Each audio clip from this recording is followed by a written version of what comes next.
అందరికీ వందనాలన్నా. నేను చిన్నప్పుడు ఎవరైనా జై శ్రీరామ్ అంటే ఆహా, మంచి భక్తులు అనుకునేవాడినన్నా. ఇప్పుడు జై శ్రీరామ్ అంటే వీళ్ళు మతోన్వాదులే అని తలకాయ కంపరం పుడుతుంది. అంటే ఆంజనేయ స్వామిది తప్పు కాదు, మతోన్వాదులది తప్పు. ఈ మత గొడవల కోసం కొంచెం ఆంజనేయ స్వామి మీద భక్తి ఉన్న వాళ్ళని, రకరకాల హిందూ దేవతల మీద కొంచెం భక్తి ఉన్న వాళ్ళని క్రైస్తవులు ప్రార్థన చేసుకుంటూ సాతానును సాతానే అంటారు, హిందూ దేవుళ్ళు దేవుళ్ళే, యేసు ప్రభువే. వాళ్ళు సాతానును యేసునామంలో పూనుకుంటారు. ఈ మత్తోన్వాదులు ఏమో తెలుసా, హిందువులను మీ దేవుళ్ళను సాతాను అంటున్నారని ఉసిగలిపి ఈ రీతిగా చేస్తున్నారు. మతాల మధ్య గొడవలు పెడుతున్నారు.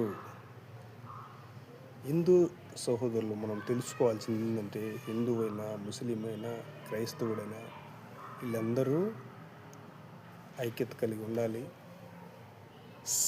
మనమందరం కూడా ఐక్యతగా ఉంటే మన దేశం ఏం చేయాలో ఆలోచిస్తుంది. కొత్తగా అభివృద్ధి చెందాలి. మనం ఇతర దేశాలకు కూడా ఆ దేశం ఎంత బాగుందని చెప్పుకునేటట్టు ఉండాలి. మనం హిందువులు క్రైస్తవులు ముస్లిమ్స్ గొడవలు పెట్టుకొని ఈ రీతిగా నాకు బస్టు పట్టిస్తున్నారు మన దేశాన్ని. ఈ ఆర్ఎస్ఎస్ ముఠ, బజరంగ దళ ముఠ, ఇది ఎప్పటికైతే మన నుండి తొలగిపోద్దో మన దరిద్రం పోద్ది. మనందరం ప్రేమతత్వం కలిగి జీవిద్దాం. దేవుణ్ణి ఎవరికి నచ్చిన దేవుణ్ణి వాళ్ళు ఆరాధించుకున్నాం, సంతోషంగా ఉన్నాం.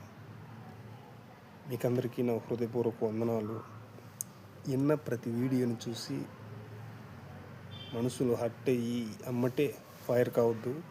ప్రతి వీడియో పూర్తిగా చూసి ఫైర్ కావాలంతే. వాడు తప్పుడోడా మంచోడా తెలుసుకొని మనం గద్దించాలి. వెంటనే జడ్జి చేయకూడదు. మంచిగా తప్పు అని విచారించిన తర్వాతనే దాన్ని నిర్ణయించాలి. అది దేవుడు ఎందుకంటే మనకు మంచి జ్ఞానం ఇచ్చాడు. ఆ జ్ఞానాన్ని బట్టి మనం అందరం నడుచుకోవాలి. ముస్లిం, క్రైస్తవుడు, హిందూ ఐక్యమత్యం కలిగి నడుచుకోవాలి. యేసు రక్తమే జయం. భారత్ మాతాకి జై.